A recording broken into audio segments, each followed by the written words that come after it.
My name is not important at first. What matters is the place. In October 2018, I was living alone in a small rental house on the outskirts of Millfield, a quiet town in northern England. The kind of place where everyone locks their doors out of habit, not fear. I worked night shifts as a delivery coordinator, which meant I slept during the day and stayed awake while the rest of the street went dark. The house was old, not charming old. The kind of old where the floorboards complained when you walked and the walls held cold even in summer. The landlord mentioned in passing that the previous tenant didn't stay long, then laughed it off. I didn't ask questions. I should have. The first strange thing was the breathing. It started on my third night there, around 2:10 a.m.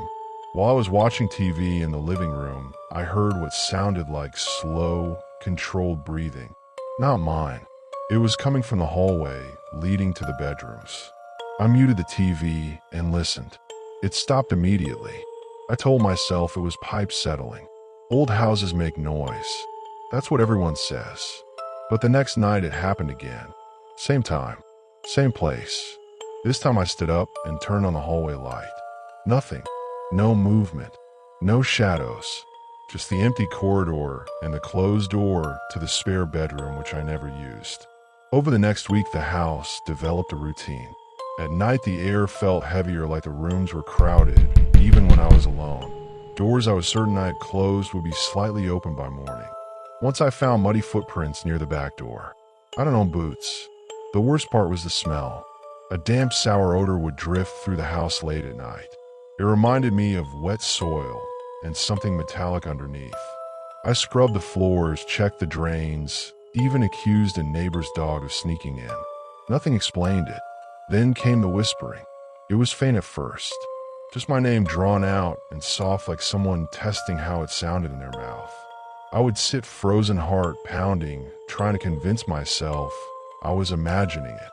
But imagination doesn't leave fingerprints. One morning, after a night of almost no sleep, I found handprints on the inside of my bedroom door. Pale impressions, like someone had pressed their palms there from the other side while standing in the dark hallway. That was when I stopped lying to myself. Something was in the house with me. I finally decided to install a cheap security camera, one that connected to my phone. I aimed it down the hallway directly at the spare bedroom door. I told myself this would calm me down. Proof always does right. That night I barely blinked. At exactly 2:11 a.m., my phone buzzed with a motion alert. I opened the app with shaking hands. The hallway was dark, but the camera's night vision showed everything in sickly gray detail. At first nothing moved. Then the spare bedroom door began to open slowly, like someone was carefully controlling the hinge to avoid noise. What stepped out was not right. It was tall, too tall for the narrow hallway. Its head tilted at an unnatural angle, as if its neck couldn't support the weight. The arms hung low, fingers nearly brushing the floor. Its skin looked stretched, almost translucent, clinging tightly to a shape that didn't belong inside it. And it was smiling. Not a friendly smile. Not even a human one. The mouth opened too wide, pulling the skin around it, until I could see darkness where teeth should have been. The thing leaned toward the camera and inhaled deeply. I heard the breathing in real time, not through the speakers, but from the hallway itself. I was in my bedroom, frozen on the bed, staring at the door as the handle slowly began to turn. That was when it spoke. It used my voice perfectly. It whispered my name the same way I had whispered it once years ago, standing over my mother's hospital bed. That memory was not something anyone else should have known. I don't remember opening the door or running. I only remember the cold air burning my lungs as I stumbled into the street barefoot, screaming until neighbors turned on their lights. The police searched the house. They found nothing. No signs of forced entry. No camera footage either. The video file was corrupted permanently. When the landlord arrived later that morning, pale and tight-lipped, he finally told the truth. The previous tenant had been found hanging in the spare bedroom. No note, no explanation. Just scratch marks on the inside of the door, like he had been trying to get out. I moved out that same day. I left everything behind. Even now, years later, I wake up around 2:10 a.m. Sometimes in the quiet moments before sleep, I smell damp soil and metal. Sometimes I hear breathing in the hallway of whatever place I'm staying in. And sometimes when the room is very still, I hear myself whisper my own name from just outside the door.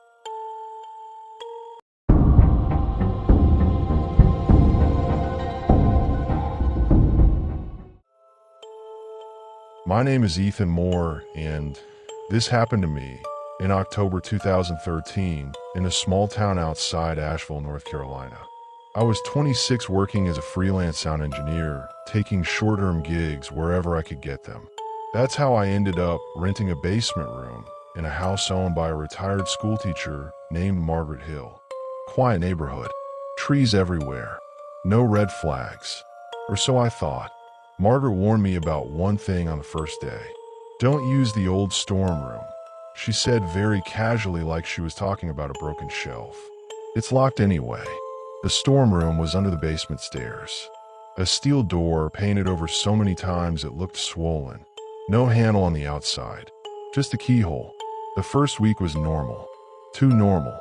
The house was silent in a way that didn't feel peaceful, just expectant. On my third night, I heard footsteps above me around 3 a.m. Slow, careful. I assumed it was Margaret pacing. Old houses creak. Then I heard the knock.